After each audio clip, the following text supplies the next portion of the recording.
Hello and welcome to another episode of the Rich&Chill podcast. Today I'm over the moon excited because we are talking about one of my favorite things. Besides manifestation, we are going to talk about money.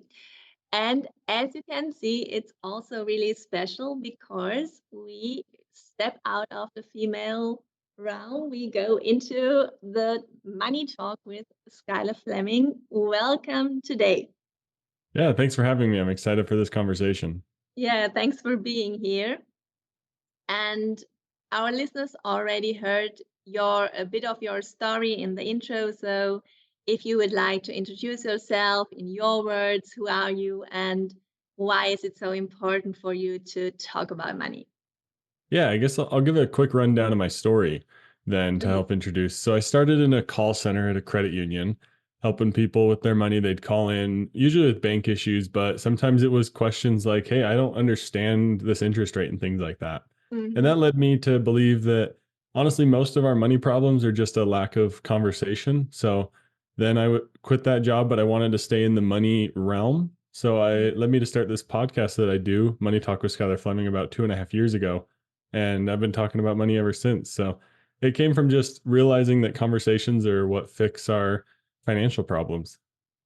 Oh, that's awesome. I totally loved it. And we come from a similar background. I'm also from banking and investing. And so and now in my coachings, I have the combination of money, confidence, and this other part of manifestation. So these combine really great together. And it's so cool to have also, today a male perspective and more this maybe more a little bit structured. We will go into that. Mm, hmm. And what I often experience, and I would love to have your experience on that, is especially women, they often say, oh, it's too complicated and it's overwhelming and they don't even know where to start and I don't want Hmm. to even look at it. And what do you think? What's the key point and where would you start and why? Yeah, where do I usually tell people start is tracking your expenses, because I think so Mhm. often that overwhelm comes by the fact that we think we need to fix all 10 points or whatever. Like you listen to some YouTube video that gives you 10 steps to change your financial life, and we feel like we have Mm, to do all 10 of them right away. And for yeah. me, I say start with tracking your expenses, because Mm, that allows you to actually figure out where your money's going. yes. And if you don't know where it's going, how are you going to know how to budget it? How are you going to know how to Mm, plan where you want your money to go? So, and honestly, tracking it's pretty easy nowadays. Like you just connect your accounts to different online tools. Most credit unions and banks have a tool within their app that will allow you to see absolutely. where your money's going. Mm. So, yeah, start with tracking and just kind of do it one step at a time instead of feeling like you got to build the whole entire ship or something overnight. Yeah, that's absolutely true. I also experienced that most people, not only women, but I is normally work only with women, so they have no idea where the money is going, and of course you Hmm. can say, well, I earn as much money as possible and then it doesn't matter Yeah. where the money goes. Hmm. But I think most of us, it's useful to have an overview. Where do I spend my money? What is important for me? Also, do I even value spending money on this?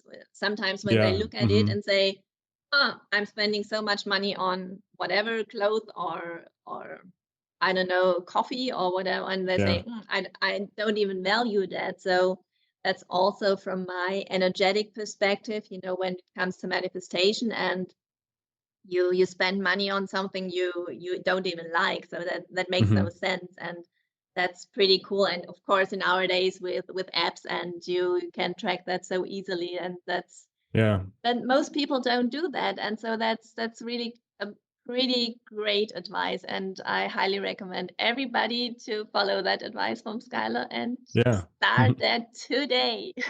Yeah, start tracking today. And like you said, your conversation that you just like the situation you just outlined, you naturally started moving into that understanding the value of your spending and things Mm, like that. And I think that's what tracking it allows you to do, because you often hear people say, "Oh, should you be spending money on coffee or soda or drinks every weekend?" Yeah. But you don't actually know how much you're spending, or you don't know Mm. what it's taking you away from. But when you start Yeah. tracking it, then you can say, "Oh, wow, I'm spending $300 a week on eating out and drinks and things like that. I don't want to spend that much. That's a lot of money. I could do it.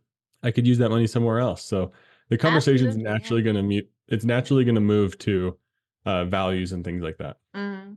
Yeah, and what you said also when it comes to goals, often people have big goals. And then on the other hand, they say, oh my gosh, I'm spending here 300, 500 money on things I don't even value. And it's just kind of Hmm. gone. And I could save it maybe for something that's more important for me or put it Hmm. into something else. That's really cool. And so, often also online, we talk about passive income and financial independence. And I think it's something that's really beautiful. But also in my work, I often experience, I believe from the bottom of my heart that everything is possible for everyone, Hmm. but not everyone is willing to do the work and has the discipline to do the work. So I would love to have your perspective or your experience. Do you think that financial independence is achievable for everyone? Yeah, 100%. And Mm, it's definitely harder. I mean, the older you get or the later you start, I think that's where just like the math begins to work against you, but it's not impossible. But of course, yeah. the earlier you start, the easier it is. But it's fun Mm, because I'm very much in the money sphere. So I like know the 25 times rule and the 4% rule and things like that. So yeah. I'm talking to my friends and I'm like, yeah, guys, it's like, we'll be a millionaire someday. If you guys get started, you can too, and things like that. And they're like, nah, it's like, I don't see how it's possible. And it's like, Mm, it's really hard to see when you're only making $1,000 a week or something, or just some number. Like it's week by yeah. week. It's hard to see how that turns into a million and turns into financial Mm, independence. But it's totally possible for everybody. You got to put in that work at the beginning though to get investing started and things like that. yeah. Totally. Yeah. I love that. And what you said, often it's just not for people. They can't even imagine how that can be possible with Hmm. a little amount of money. But yeah, I love it. I love it. Yeah. That's really cool. And what would you say is your favorite thing about money and finances? Why do you love that so much? Oh, that's a fantastic question. The individual nature of it. Mm, So like I have guests on my podcast and everyone's story is different. Like yeah. I've talked about debt on many episodes because it's a very Mm, important topic, but everyone has different stories. There's someone who they view money as a person and imagine it as a relationship, as if it was with a person, to help mm, them maybe have a better relationship with money. They're crafting their I can't remember the term, but they're like person that they're thinking of money as. There was one guy that took the route of becoming his own um, advocate with debt collectors and things like that. So he was getting wow. his bills reduced. There's people who stay away from it completely. And that's what's so awesome is that it's so individual that we Yeah. all have our own stories, our own experiences with money, but we're all able to still learn and take pieces from each other's stories. And that's what's Mm, so fun and why conversations are so important is so we can hear those little pieces, because someone probably listened to the one episode with the person who advocated with all the debt collectors, and then they mm, said, wow, I can do that too now. Or they yeah. listened to the one conversation where someone viewed money a little differently and they're like, wow, that's what it took to click in my mind, and now Mm, I can keep moving forward. So hearing all those different stories is really, that's really what keeps driving me. Is it's so fun to hear all the different conversations and ideas mm. people have when it comes to money. Yeah, that's so beautiful and so valuable, the work you do there. And as you also said, or as I read in your bio, it's of course I didn't grow up talking about money, or most of us don't grow up. Mhm.